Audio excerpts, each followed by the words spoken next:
El Poder Ejecutivo pretende flexibilizar el mecanismo de aprobación de nuevas semillas transgénicas que resisten el uso de agrotóxicos como el glifosato para aumentar la productividad agrícola. Un grupo de asociaciones que trabajan sobre estos temas emitió una declaración alertando sobre este cambio contenido en el artículo 194 del proyecto de rendición de cuentas que analiza el Parlamento. Entre otras cosas, se elimina la participación del Ministerio de Salud Pública en la comisión que analiza las nuevas solicitudes y se limitan las características a tener en cuenta a la hora de calificar una semilla como genéticamente modificada.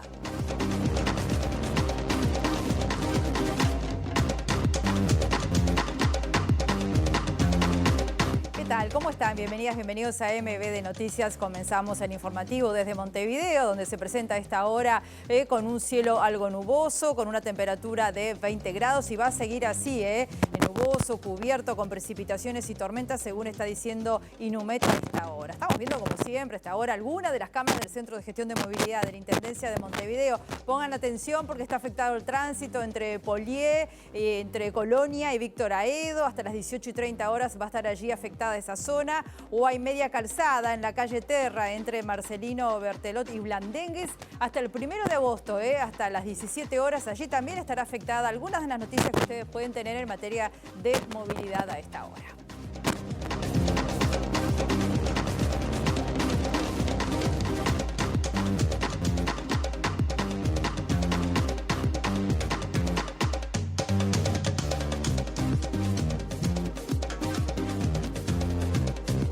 Compartimos ahora los principales titulares.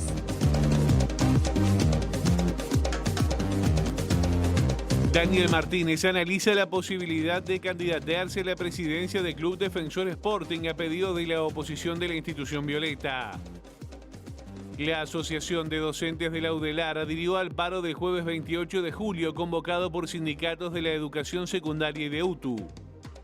La Intendencia de Montevideo convoca la segunda edición de la peatonalización de calles en barrios para actividades recreativas.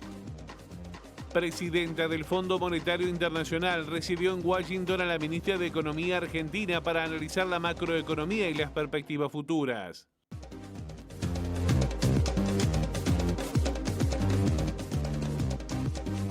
Vamos a recibir, como lo hacemos habitualmente, a uno de nuestros periodistas. Es el caso de Luca Veloz. Buen mediodía, Luca. ¿Dónde estás?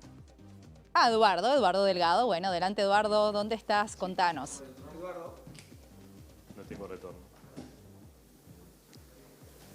Hola Rosina, buen mediodía. Estoy aquí en el anexo del Palacio Legislativo, donde de las 9:30 la Comisión de Presupuesto integrada con Hacienda recibe a autoridades del Ministerio de Salud Pública. El tema central justamente es el proyecto de rendición de cuentas presentado por el Poder Ejecutivo, que en el caso del Ministerio de Salud Pública prevé, entre otros temas, la creación de una agencia de información y gestión del Sistema Nacional Integrado de Salud. Pero también en la agenda otros temas que generan más polémica e inclusive algunas discusiones internas dentro de la coalición de gobierno. Uno de ellos, los servicios VIP que ofrecen algunas mutualistas. Desde el Ministerio hay una oposición contraria a este tipo de servicios, pero sin embargo algunos legisladores están de acuerdo. También, por supuesto, el tema de los medicamentos de alto costo es otro que está en la agenda del Ministerio de Salud Pública con relación a la rendición de cuentas. En minutos intentaremos hablar con algunos de los legisladores que integran esta comisión. Muchas gracias, Eduardo. El otro móvil está a cargo de Luca Veloz. Buen mediodía. Ahora sí, para ti, Luca, ¿por dónde estás? Las exportaciones de servicios no tradicionales. Hola, Luca, adelante. Estás en el Club de Golf, hay un evento allí de la Unión de Exportadores, ¿verdad? Día del Exportador Nacional, una actividad organizada por la Unión de Exportadores del Uruguay y el Banco República. Hace minutos hizo uso de la palabra la presidenta de la Unión de Exportadores del Uruguay, Andrea Roth, y ahora el presidente del Banco República, Salvador Ferrer, haciendo un balance del estado de las exportaciones en nuestro país. Esta actividad cuenta con la presencia del presidente de la República, Luis Lacalle Pou. Hace minutos nada más hablamos con la coordinadora de la Unión de Exportadores del Uruguay, Teresa Eisenberg, que nos decía esto. que se han quintuplicado en los... Tenemos varios aspectos. La conectividad y nuestro puerto, ese es uno, que sea un puerto eficiente y con tarifas adecuadas a la realidad comparado con otros puertos de la región, para que los barcos vengan hacia acá y no vayan hacia otro lado y así podamos embarcar nuestra mercadería. Por otro lado, el poder bajar los costos del país, eso es muy importante, porque a su vez y paralelamente, como lo han visto, el gobierno sigue avanzando en acuerdos comerciales. Entonces, con los acuerdos comerciales bajan los aranceles para entrar a esos países. Con la baja de costos internos también ganamos todos. Gana en eficiencia el país, gana la empresa y gana el empleo, que es muy importante eso, mantener cada vez más el empleo de las empresas exportadoras. Bien, vamos a seguir profundizando y a conocer qué es lo que está pasando allí más adelante con otro contacto con nuestro compañero Luca Veloz. Entre tanto, ampliamos la información que decíamos en portada. Un artículo de la rendición de cuentas habilita una nueva forma de generar organismos genéticamente modificados, popularmente conocidos como transgénicos. Desde la academia y los movimientos ambientalistas se advierte sobre el peligro de liberar en el ambiente elementos que no estén debidamente autorizados, incumpliendo incluso tratados internacionales firmados por el país. Hasta el momento el país autorizó cerca de medio centenar de eventos transgénicos, fundamentalmente variedades de maíz y soja. El artículo 194 de la rendición de cuentas, que está en discusión en el Parlamento, establece la creación de un grupo de trabajo técnico integrado por expertos en caracterización molecular del Ministerio de Ganadería, Agricultura y Pesca, del Ministerio de Ambiente, de INIA y del Instituto Nacional de Semillas. Se crea un nuevo organismo en el que el MGP es el principal y después hay un grupo de técnicos que tienen que evaluar, ¿no? Pero como ha hecho el colectivo TADA de la Universidad de la República, sacó una declaración que explica claramente cuáles son los riesgos de esto y que contraviene la normativa internacional a la que el país está adherido y también los espacios que ya se habían creado a nivel nacional.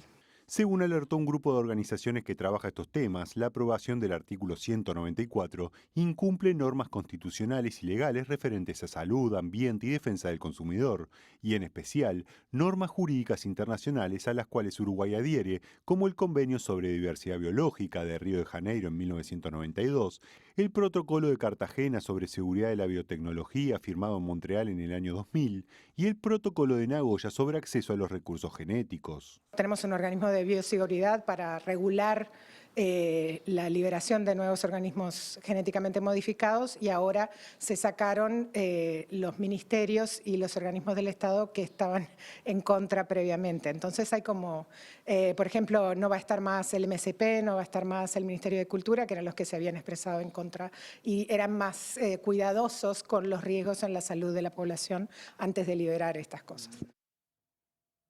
La Federación Obrera de la Industria de la Carne y Afines se encuentra en conflicto por la situación en la empresa Frigocerro, que incluye despidos, sanciones, ilegalidades y acciones que consideran antisindicales. Mañana en plenario van a definir el plan de lucha. Esta empresa, desde larga data, el historial que tiene de estas cuestiones que enmarcamos, de acciones de persecución, despidos, bueno, todo lo que nosotros marcamos en el comunicado, pagos irregulares, básicamente en negro, ha sido una empresa de veintena de sanciones de Inspección General de Trabajo. Bueno, y ya tenemos el día miércoles un plenario nacional donde vamos a poner, si no hay avances, el plan de acción.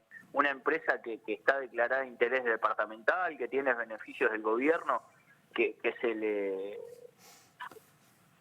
dé carta libre a hacer estas acciones, a nosotros nos tiene sorprendido. Y bueno, si nosotros no llegamos a revertir los despidos de los trabajadores y comenzar a regularizar lo que es la violación del convenio constante que tiene esta empresa, bueno, nosotros obviamente que empezaríamos a tomar diferentes medidas. Las organizaciones sociales que están siguiendo de cerca la designación de nuevas autoridades en la Institución Nacional de Derechos Humanos han expresado preocupación por la negativa de la Comisión Bicameral del Parlamento a recibirlas. Para la secretaria de Derechos Humanos del PIT-CNT, Fernanda Aguirre, se está planteando la integración de este nuevo directorio como un botín de guerra. Hemos pedido ser recibidos, no nos han dado respuesta. Hemos pedido que haya una depuración donde saquen los candidatos y las organizaciones sociales que se presentan, que no tienen aval para presentar candidaturas. Esto no ha pasado. Y por otro lado vemos con inmensa preocupación que las experticias, las cualidades que tiene que tener un director, una directora, un directorio colegiado como es el de la Institución de Derechos Humanos, no son las que se están mirando. Por el contrario, se está planteando el directorio de la Institución de Derechos Humanos como un botín de guerra, repartiendo cargos políticos, y no se está atendiendo lo que se tiene que atender de las cualidades de esas personas para que hagan un ejercicio de defensa de los derechos humanos del conjunto del pueblo, que es el rol de esta institución. Para la Asociación de Docentes de la Universidad de la República, que el Poder Ejecutivo haya dispuesto recortes presupuestarios en la rendición de cuentas a la UDELAR es una señal alarmante y además una exclusión inadmisible. Agustín Cano, integrante de ADUR, dijo esta mañana que además de quitarle fondos, el proyecto de rendición de cuentas quita derechos a los docentes. Bueno, nosotros caracterizamos como inaceptable este mensaje de rendición de cuentas porque omite directamente a la Universidad de la República entre los entes que reciben partidas incrementales en el presupuesto y solo se acuerda de la Universidad de la República para quitarle presupuesto, como lo hace con 2 artículos, con la eliminación de la adicional del Fondo de Solidaridad.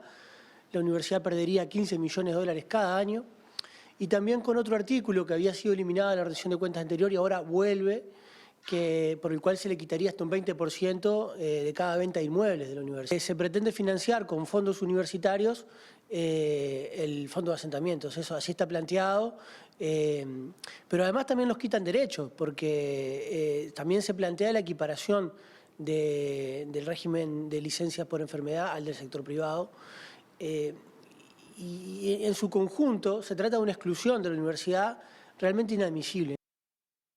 Y la Asociación de Docentes Universitarios anunció también en este marco que se va a sumar al paro de 24 horas convocado para este jueves por la Federación Nacional de Profesores de Enseñanza Secundaria y la Asociación de Funcionarios de UTU. Será bajo la consigna La educación del pueblo se defiende, 6+1 ANEP, UDELAR, UTEC, Investigación. Habrá concentración a las 18 horas frente a la Torre Ejecutiva y desde allí se va a marchar hasta el Parlamento pasando por las puertas del Ministerio de Economía.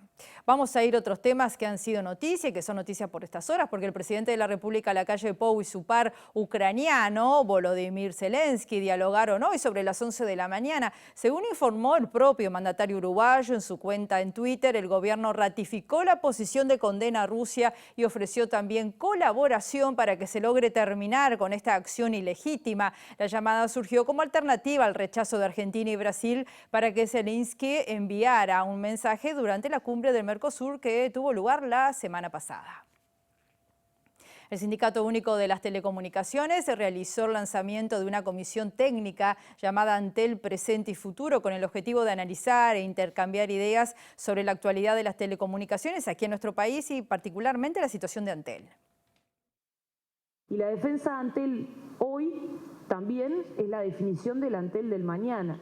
Por eso también la consigna está planteada en esos términos. Bueno, la defensa es hoy, pero defender Antel hoy también es construir o definir el Antel de mañana. En la actividad participaron representantes de diferentes organizaciones sociales, como el PIT-CNT, el Instituto Cuesta Duarte, APU y FEU.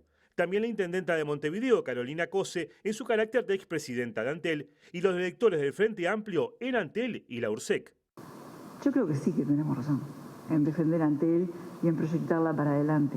¿Tenemos respaldo en esa razón? ¿Tenemos respaldo jurídico? Sí, tenemos respaldo jurídico. ¿Tenemos el respaldo de la realidad? Sí. ¿Y tenemos el respaldo del desafío del futuro que va a venir? Sin duda sí. Porque si las brechas están peor y estamos viviendo un cambio en el mundo del trabajo ahora, como nunca antes se vivió en la historia, la base material de esos cambios son las telecomunicaciones.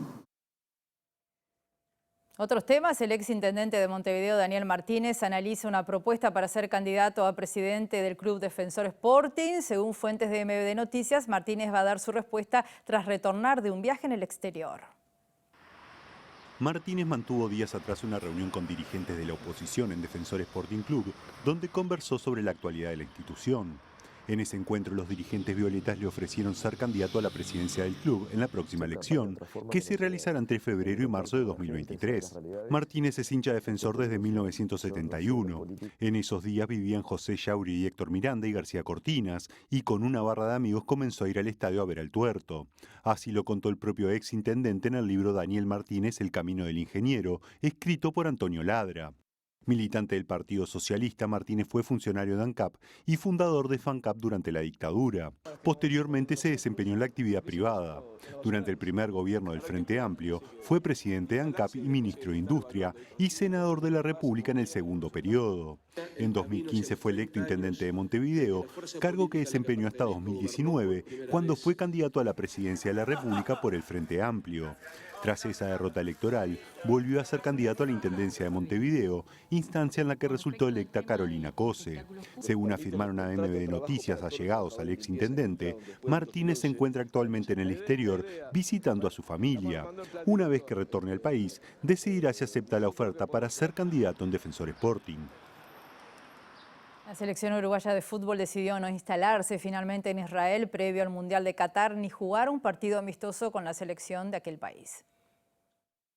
Esta posibilidad se conoció a principios de junio cuando, entre otros medios, el suplemento referí del Observador la confirmó citando como fuente a la propia AUF. Ya en ese entonces se daba como un hecho que el viaje se concretaría al punto que se formó el movimiento Uruguay No Vayas, integrado por diferentes asociaciones y personalidades pro-palestinas de Uruguay, de la región y de Palestina. Con el objetivo de evitarlo, iniciaron una campaña pública con envío de cartas a la AUF, apoyada por clubes palestinos que denunciaron que el ejército israelí ha matado a varios de sus jugadores en el marco de la represión en los territorios ocupados de Cisjordania, entre otros crímenes de Estado. En las últimas horas de este lunes, desde el movimiento Uruguay No Vayas informó a MB Noticias que la AUF les comunicó formalmente que no tiene prevista ninguna actividad premundial en Israel. Hace una semana, autoridades de la AUF estuvieron en los Emiratos Árabes Unidos, donde finalmente concentraría la celeste previo a Qatar, según consignó la diaria. Sobre los dos últimos amistosos antes del Mundial, los dirigidos por Diego Alonso jugarían el 23 de septiembre ante Irán y el 27 de septiembre con Canadá, este último el único confirmado. Ahora vamos a hacer una pausa, va a ser bien breve, volvemos enseguida.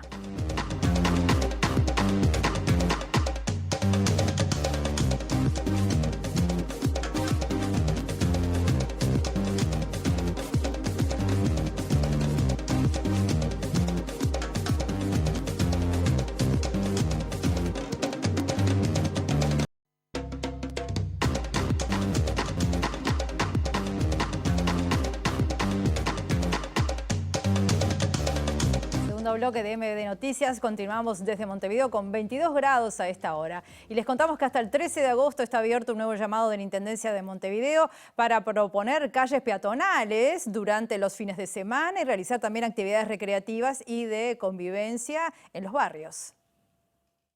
Para participar de la convocatoria se debe llenar un formulario disponible en el portal de la Intendencia, montevideo.gov.uy, indicando días y horarios de preferencia para su funcionamiento, dirección y tramo elegido.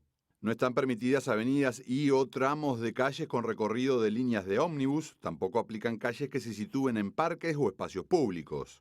La primera edición de esta movida se concretó en mayo y previamente se habían presentado 30 iniciativas, de las cuales fueron aprobadas 24 en diferentes barrios de los municipios A, B, D, E, F y G. Las propuestas deben estar respaldadas por asociaciones o redes comunitarias, instituciones educativas públicas o privadas, cooperativas o empresas, entre otras categorías que también incluye grupos de vecinos y vecinas.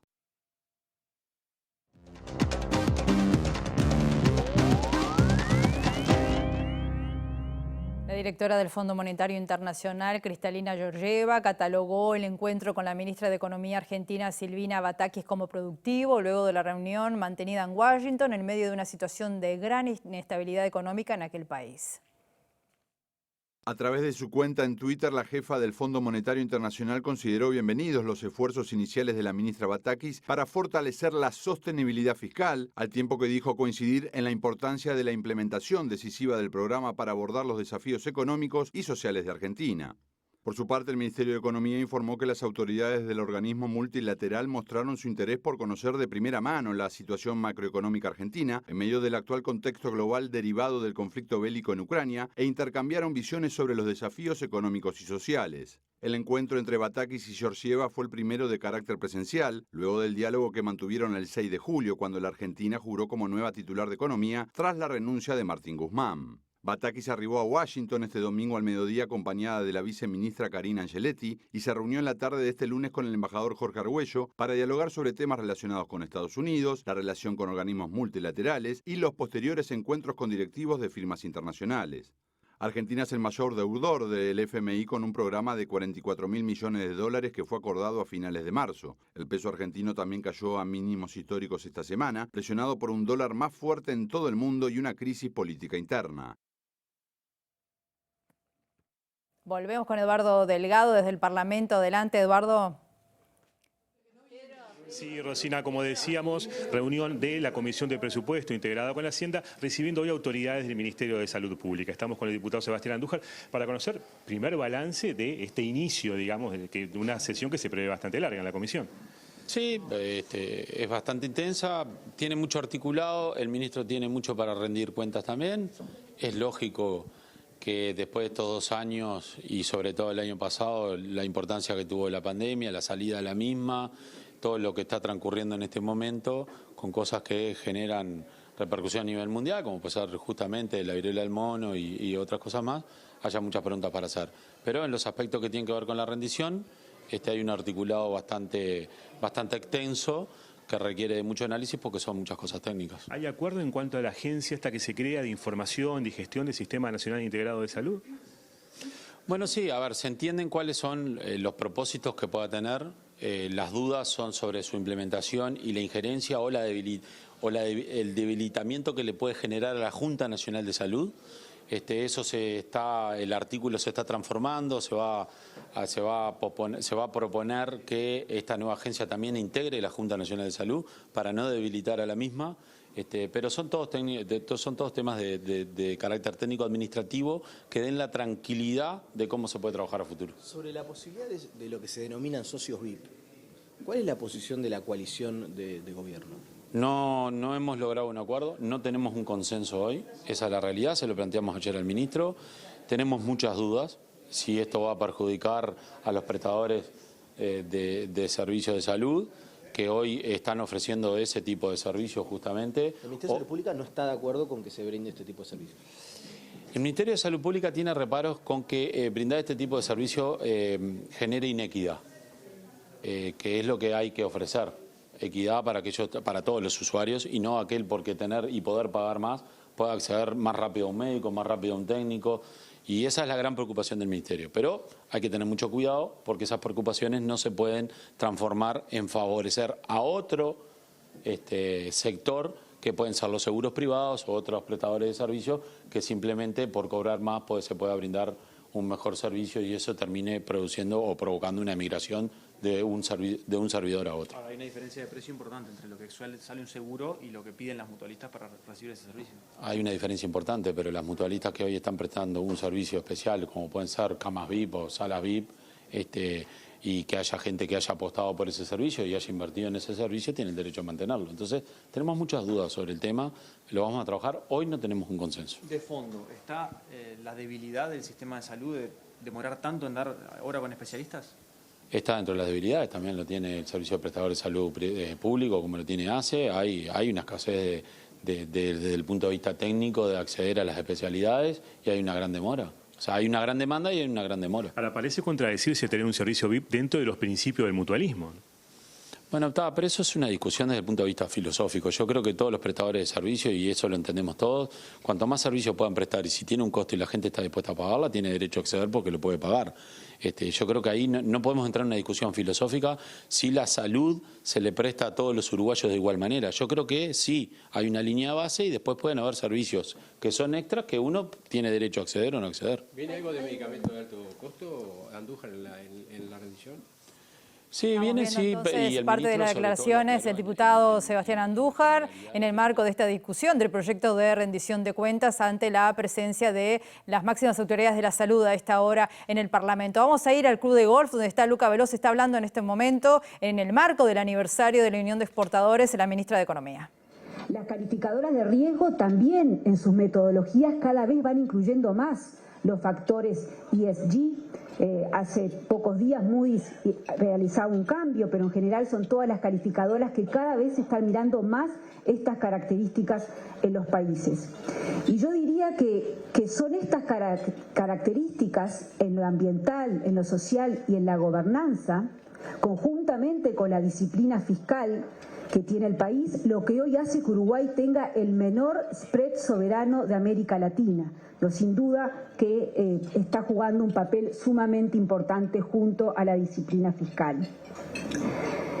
Esto que observamos en los mercados financieros también tiene un correlato muy similar en los mercados de bienes y servicios, en los mercados de exportación.